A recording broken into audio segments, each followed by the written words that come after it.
I was just home alone, scrolling my phone when it happened. The kind of ordinary night when nothing is supposed to happen. The kind where your cat curls up beside you.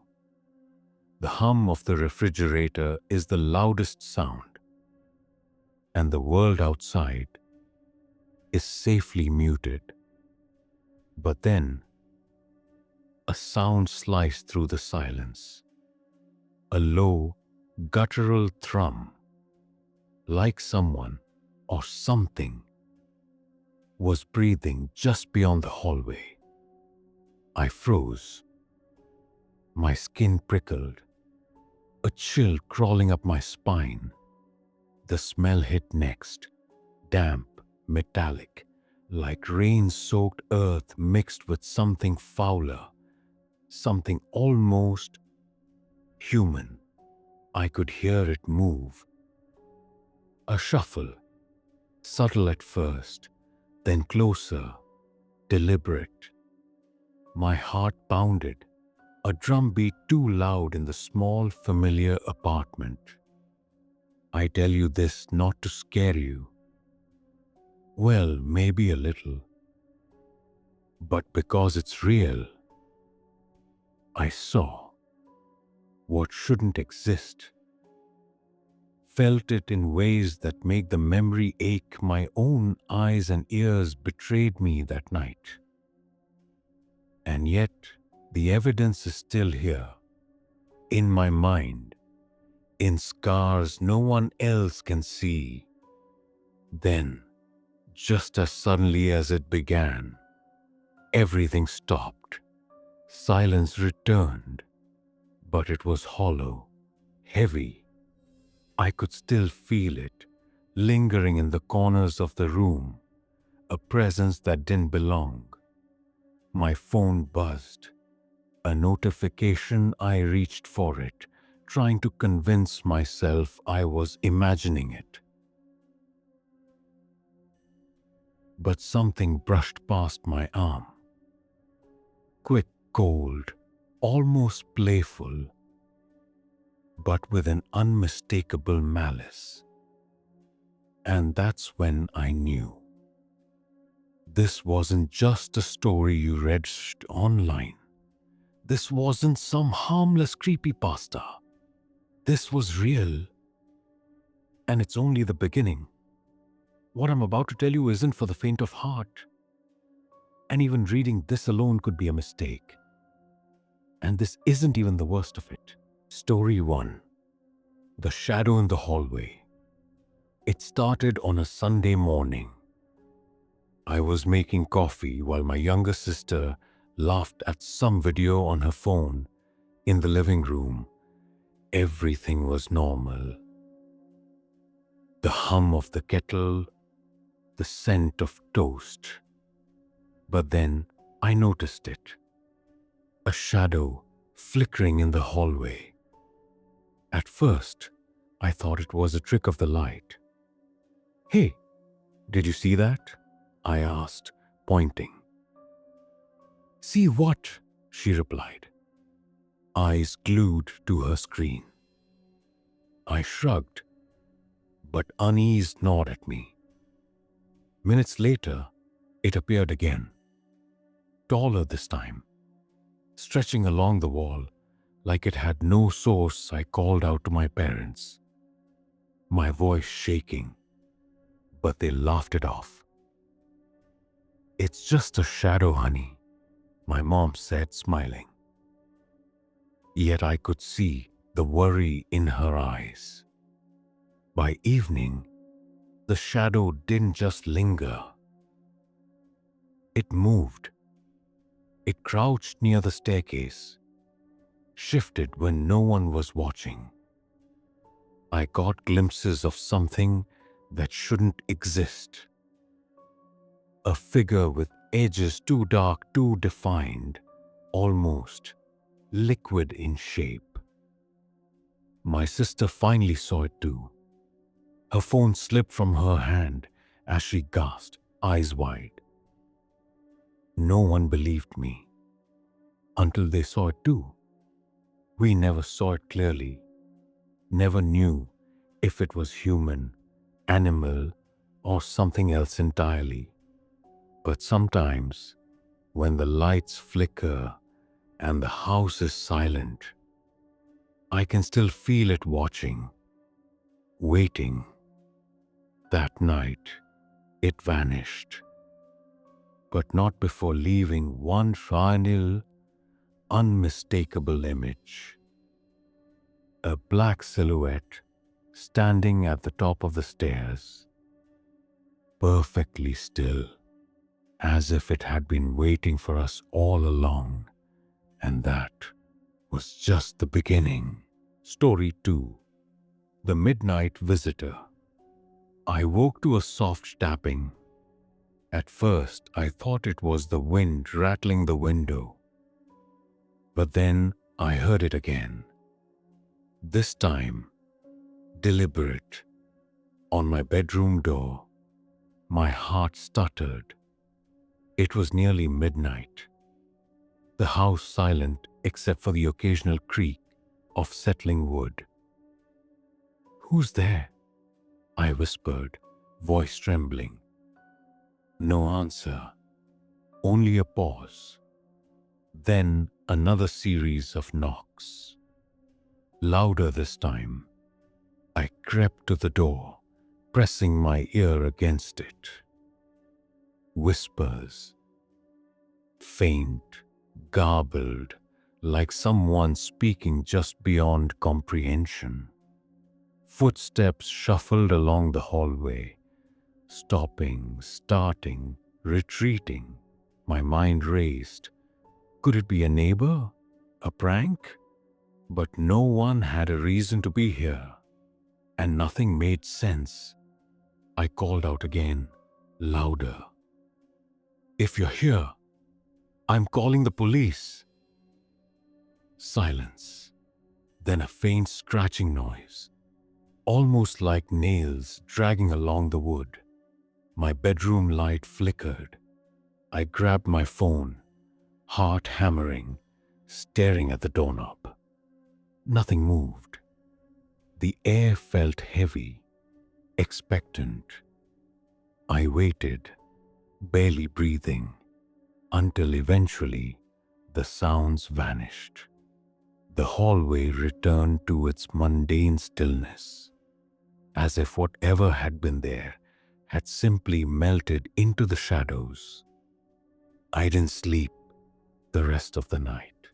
You won't believe what I found the next morning. The door was unlocked. Nothing else. No footprints, no signs of entry. Just the lingering sense that someone or something had been inches from me, watching. And that's not even the scariest way someone or something can enter your home. Story 3. The Haunted Mirror. It started innocuously enough. My bedroom mirror had always been ordinary. A simple full-length rectangle. Leaning against the wall, I used it every morning. Brushing hair, adjusting clothes, nothing unusual. But one evening, alone and scrolling on my phone, I noticed movement behind me in the reflection, not in the room itself. Nothing, but in the glass. I froze. Slowly, I turned. The room was empty. My cat lay curled on the rug. The faint hum of my laptop was the only sound. "Probably my imagination," I muttered. But unease crept in, tightening around my chest. A few nights later, my friend Jenna stayed over. As we were talking, she suddenly gasped, "Did you see that in the mirror?" "What?" I asked, following her gaze. "In the reflection. "Someone behind you," she whispered. I spun around the empty room, heart racing. I looked back at the mirror. There it was. Faint at first, a shadowy figure lurking just behind my reflection. Impossible, yet undeniable. Its form shifted, elongating, twisting. I blinked. It moved closer, darker, more defined. But when I turned away, nothing was there. Mirrors don't lie, but sometimes they show things that shouldn't exist. I stopped sleeping with the lights off. Every glance into that mirror was a gamble, a test of courage I wasn't sure I had. And by morning, my reflection had changed in ways I can't explain. Story 4. The Whispering Woods. I'd always loved camping alone. There's a quiet in the woods at night that feels almost sacred.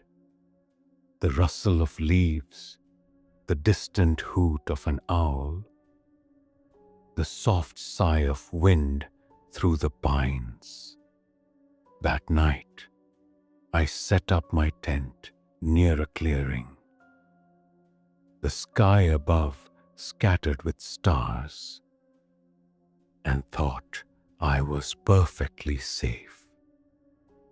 Hours later, just as I was drifting off, I heard it, a whisper, faint, almost carried by the wind. At first, I thought it was a trick of the trees, but then it became clearer. My name, slowly, deliberately, floating from the darkness beyond the firelight. "Who's there?" I called, voice tight, gripping my flashlight. Silence. Then again, a whisper, my name, closer this time, weaving through the trunks, circling my camp like a predator. Leaves rustled, shadows danced. But I saw nothing. I grabbed my phone, my hands trembling, and considered running. But the path back to civilization was miles away, and the whispers followed, echoing my heartbeat in rhythm with the wind. My mind raced. Was it an animal, a prank, or something else, older, watching, knowing, calling? I stayed frozen, listening as the sound faded, but never entirely disappeared. The forest had a voice that night, a voice I can still hear in my dreams calling me back, even now. It sounded like the wind, but it was saying my name. I thought I was safe once I got back to civilization. I was wrong. Story 5. The Stalker in the Alley. I've walked that alley 1,000 times. It's just a shortcut between two busy streets. Graffiti on the walls, dumpsters lined up like crooked teeth. Neon lights flickering from the bar around the corner. Harmless. Or at least, it always had been. That night, the city felt unusually quiet. My footsteps echoed a little too loudly, bouncing off the damp pavement halfway through the alley. I felt it. A presence behind me. Not close, just aware. Watching. I stopped. The air felt thick, heavy, like it was pressing against my chest. I turned around. No one. The alley was empty, except for shifting shadows cast by a distant street lamp. I forced a laugh at myself and kept walking. Then I heard it. Another set of footsteps, perfectly out of sync with mine. Soft at first, then quicker, matching my pace. I spun again. Nothing. But the shadows on the wall moved, stretching upward as if something tall had stepped into the light. Even though the path behind me was completely bare. My voice trembled. Who's there? The shadows twitched, bent, split, moved in ways no human silhouette ever should. I backed away slowly, never breaking eye contact with that warped, impossible shape. It followed, gliding along the wall like liquid darkness, keeping pace with me, even as I broke into a sprint. I didn't stop until I burst onto the main street, gasping, heart pounding. When I looked back, the alley was empty again. Too empty, like the darkness had swallowed whatever had been there. I swear, what followed me that night wasn't human. And sometimes, these entities follow you home. Story 6. The Cursed Object. I found it at a small antique shop, tucked between stacks of yellowed books and tarnished silverware. A music box, delicate, carved with roses. The kind you'd expect to see in a fairy tale. The shopkeeper smiled as I paid. Some things choose their owner, he said, almost joking. I laughed, took it home, and wound it up. The melody was beautiful, haunting, the kind that lingers long after the last note fades. But that night, I started hearing it again, softly, when the box was closed. At first, I thought I was imagining it. Then came the letters tucked under the box's base. Tiny, brittle sheets with looping handwriting. Warnings from previous owners. Each spoke of whispers, shadows, things moving when no one was there. I shrugged, nervous laughter masking growing dread. By the third night, objects in my apartment shifted. Drawers opened on their own. Cold drafts ran down my spine. I caught glimpses of figures in the corners of my eyes. Vague, human-shaped, but impossible. I wish I'd never opened the box, I muttered aloud, realizing too late that the warnings weren't stories. They were instructions, please. My cat refused to enter the room. Phones glitched, showing messages that weren't sent. And every night, that same haunting melody played. Slow, deliberate, as if counting down to something. I couldn't stop. I tried hiding it. I tried discarding it. Nothing worked.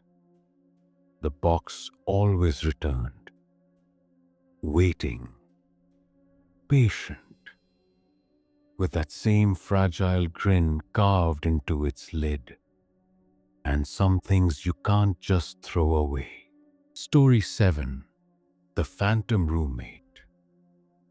College dorms are supposed to be loud, chaotic, full of life. Mine was quiet, almost too quiet. The kind of silence that makes you notice every creak in the floorboards. At first, I thought it was just the building settling. But then, the sound started. Footsteps outside my door, slow and deliberate. A chair scraping across the floor in the empty common area. The faint hum of a TV that no one had turned on.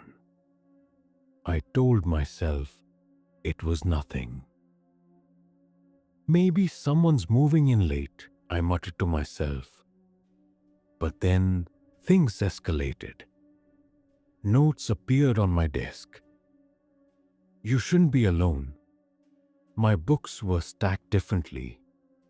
My backpack zipped open when I was out. Every time I returned, it was as if someone had been there, waiting.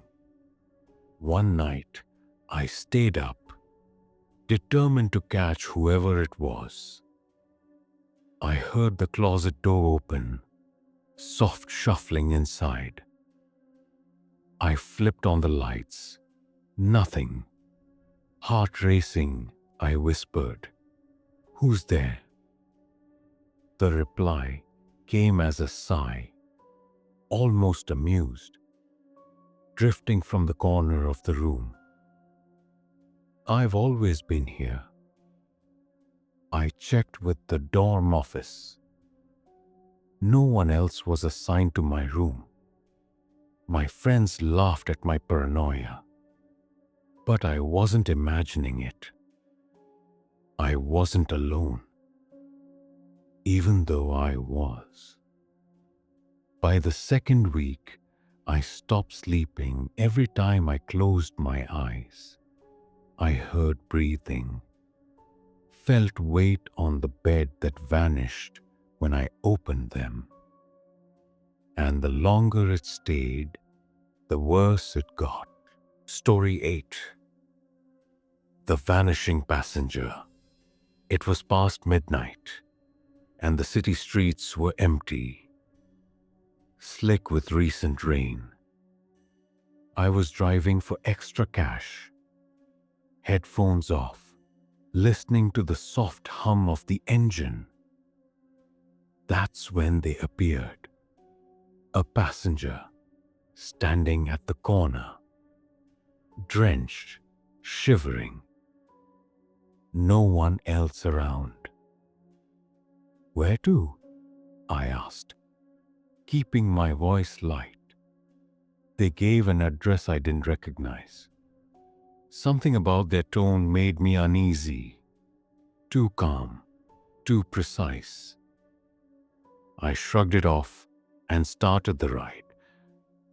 Conversation was sparse, just small talk. But every time I glanced in the rearview mirror, I felt eyes on me, intense and unnerving. Halfway through, I blinked. They were gone. The seatbelt hung slack, the puddle of water from their coats slowly soaking into the leather. But the passenger, gone. My hands gripped the wheel. I stopped, spun around. Empty streets. I called the number they had given me. Disconnected. I tried driving to the address. Nothing. A quiet, abandoned block. Street lights flickering. No building matched. No one lived there. I dropped them off. But the address didn't exist. Even now, I avoid that route, that corner Something about it, something that can appear, sit silently beside you, and vanish without a trace, lingers in my memory. Not all encounters end as cleanly as that. Story 9. The Possessed Pet. I always thought Max was the sweetest dog. Golden retriever, soft fur, wagging tail that greeted me at the door every day. But that changed one night. I was reading in the living room when he started growling, low, guttural, unprovoked. "Max, what's wrong, boy?" I asked, trying to mask the unease in my voice. He didn't stop. He just stared, staring at the corner of the room like something was there. His hackles raised, teeth bared. I laughed nervously, thinking maybe he'd seen a rat or a shadow. But then he moved closer to me, inch by inch, and the growl deepened. I reached out to calm him. That's when his eyes met mine. Something had changed. The warmth was gone. In its place, an alien intelligence, patient, cold, aware. "Max, come here," I whispered. He tilted his head but didn't obey. Instead, he circled, sniffing, growling, teeth flashing in the dim light. I backed away. Furniture toppled as he lunged. Yet I didn't touch him, I couldn't. It was like he was testing boundaries, measuring me, deciding. I tried calling my roommate, neighbors, anyone. But it felt like the walls themselves had grown thick. He saw.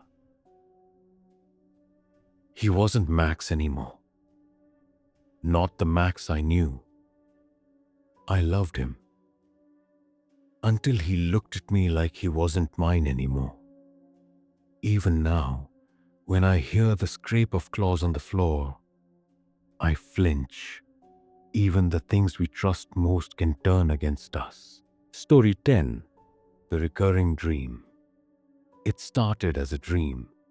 At first, harmless, walking down a narrow, foggy street, familiar yet wrong. The kind of dream you forget by morning, but then it became nightly. Each one more vivid, more real. I would wake up gasping, only to find my room subtly wrong. The walls shifted, shadows clung to corners where none should exist. Objects weren't where I left them. My own reflection sometimes stared back with a slight delay, like it was catching up to me. "Just a dream," I whispered to myself, shaking my head.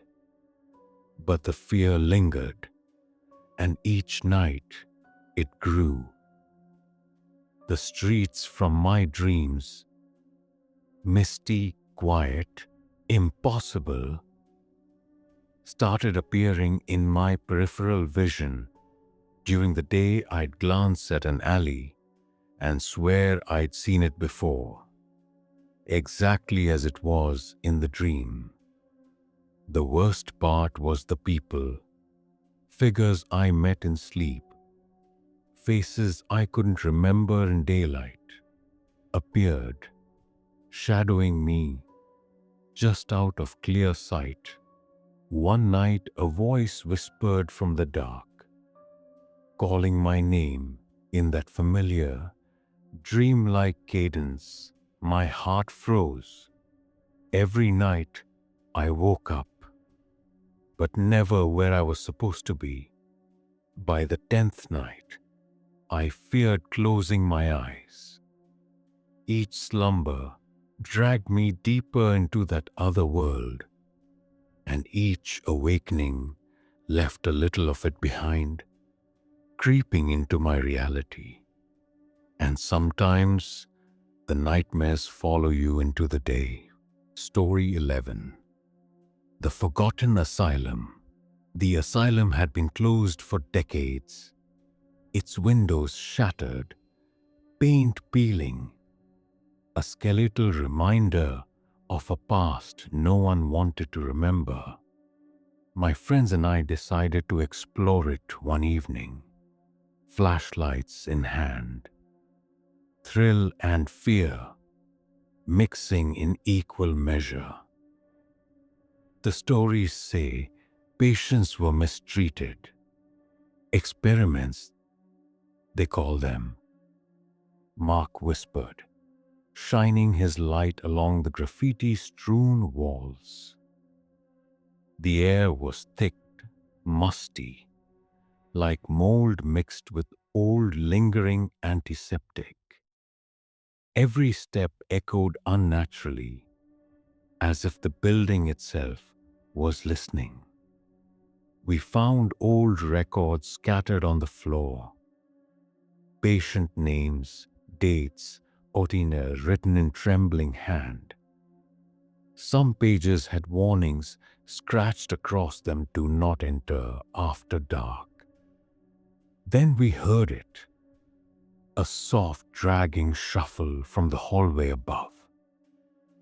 I froze, gripping my flashlight. Probably rats, I said. Though my voice wavered, the others weren't convinced. We ventured further.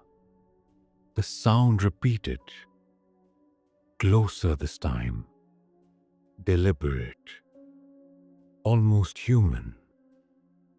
A whisper followed. Leave, I shivered, scanning the shadows, but no one was there. And yet, the sense of being watched was overwhelming. The building was empty, but not abandoned. Footsteps echoed where none should exist. Doors creaked open by themselves, and fleeting shapes flickered at the edge of our vision. I touched a wall, and it felt warm, as if someone, something, had just passed. We didn't stay long after that, retreating into the night, hearts pounding. But even as we left, I felt the weight of the asylum pressing down, a reminder that some horrors don't fade with time. Some places are best left untouched. Story 12. The phone call from the dead. It started with a text from my dad's old number. He'd been gone for 3 years. I stared at the screen, disbelief rooting me to the chair. I'm sorry. I didn't mean to leave you. My hands shook. I shouldn't have answered, but I had to know. I typed back, fingers stiff. Dad, is that really you? The reply came instantly. I'm here. Don't be afraid. Then the call started. My phone would ring at odd hours. No caller ID, just that familiar, static-laced voice. Sometimes it was my dad. Other times, just whispers, overlapping, urgent, almost pleading. I'd hold the phone to my ear, heart hammering, and hear things I couldn't explain. Laughter from my mother, Footsteps in rooms long empty. A low groan that sounded alive and malevolent. One night, I answered, and the line was alive with overlapping voices. A chorus of the departed, all speaking at once. I recognized some, friends, relatives, but others I didn't know, their tones menacing, insisting I listen. I wanted to hang up, but the phone felt glued to my hand. The last thing I heard before the line went dead was a voice, calm but chilling. "We're not finished with you." Technology should have been safe, predictable. Instead, it became the medium for something I couldn't ignore. And sometimes they're not alone on the line. Story 13. The Attic Whispers. We always thought our house was ordinary. Quiet neighborhood, white picket fence.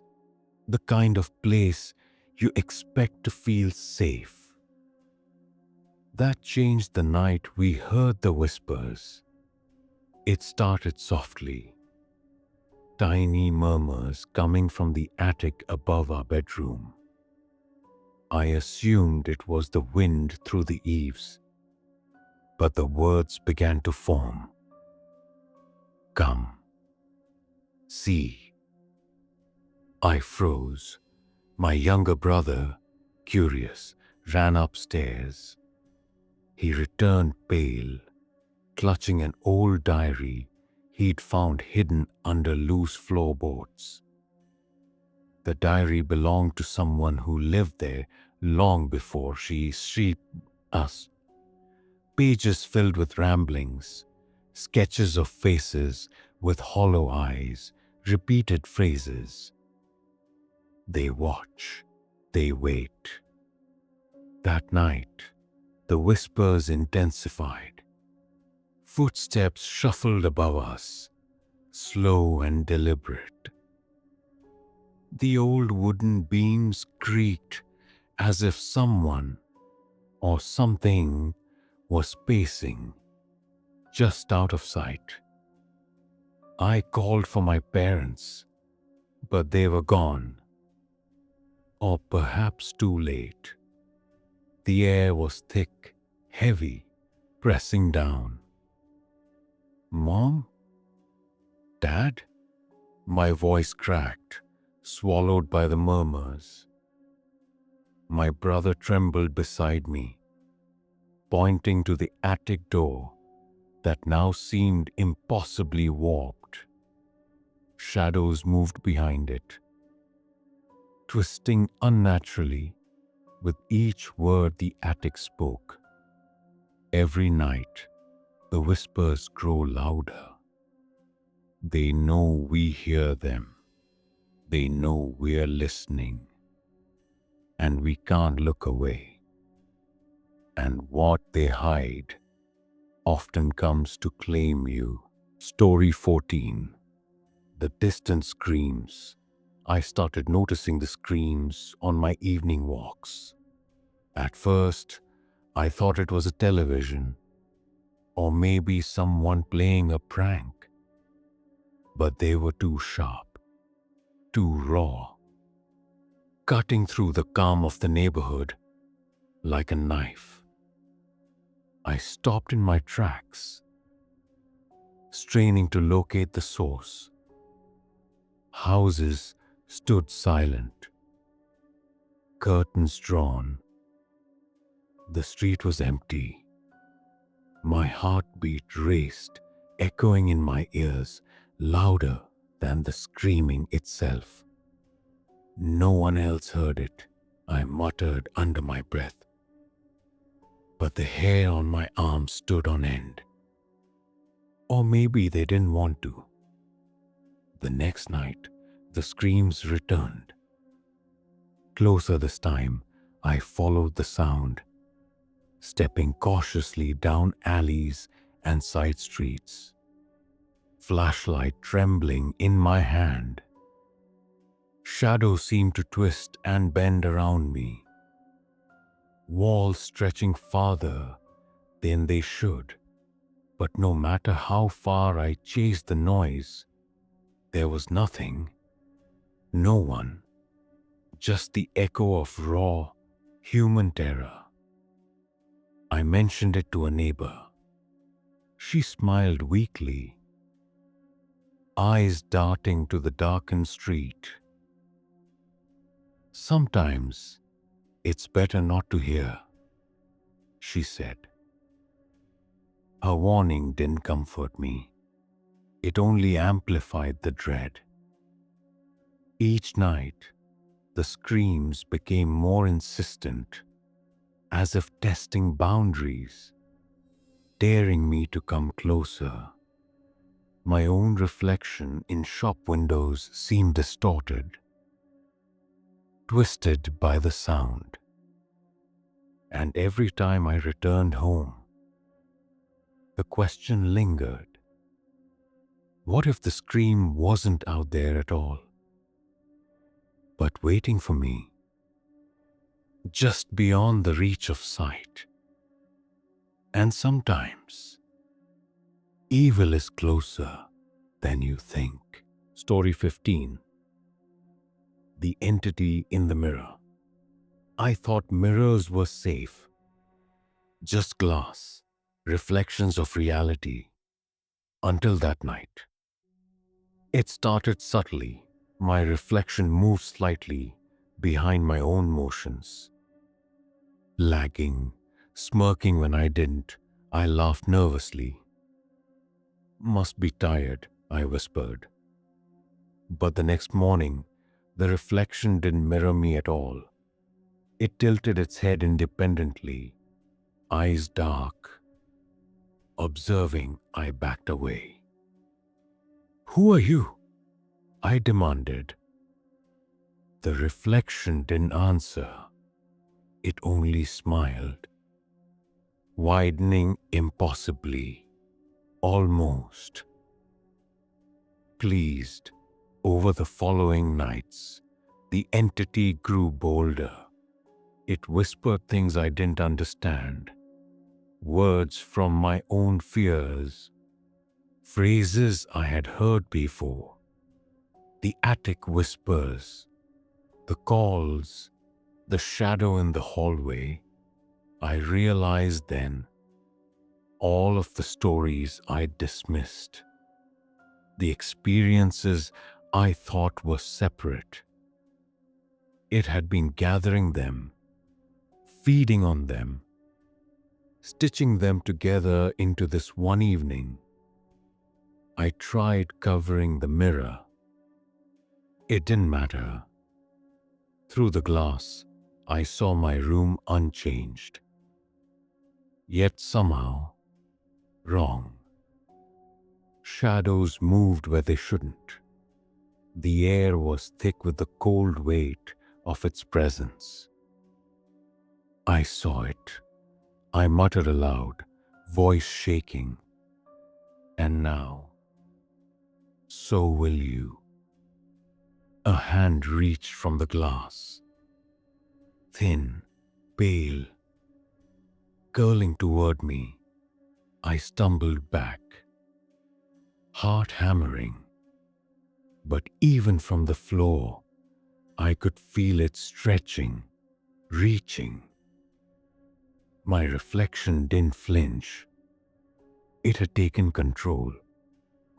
And then it paused. For a heartbeat, the room was silent. The world felt suspended, watching, waiting. I couldn't tell if it would stop or if I was already lost. And that's only 15 of many. You didn't hear all of them. Not really. What I've shared tonight is only a fragment. A taste of the things that exist just beyond the edge of our perception. Fear isn't just the loud shriek in the middle of the night, or the shadow that lingers down the hallway. It's the quiet moments, the pause between heartbeats, the flicker of a reflection that shouldn't move, the sense that something is always watching. Some of you have experienced worse. I know it. I've read your messages, the stories you've sent me, the nights you've spent awake, listening. And if you're honest, you know that this isn't about monsters under the bed. It's about the world we think we understand, the spaces we call safe, and the realization that maybe they're not safe at all. Fear has a strange way of rooting itself. It clings to memory, to places, to objects, even to the people we love. That shadow in the hallway, the whispers in the woods, the reflection that wasn't ours. They linger, haunting in ways that are subtle, quiet, almost polite, until one day they're not. If tonight's stories made your pulse quicken, remember this. These aren't just tales. They are warnings. They are echoes of real events, experiences verified by those who saw, who heard, who felt the impossible. And the truth, for every story told, there are countless more that remain in the dark, waiting. I encourage you to share your experiences, your theories. Comment below.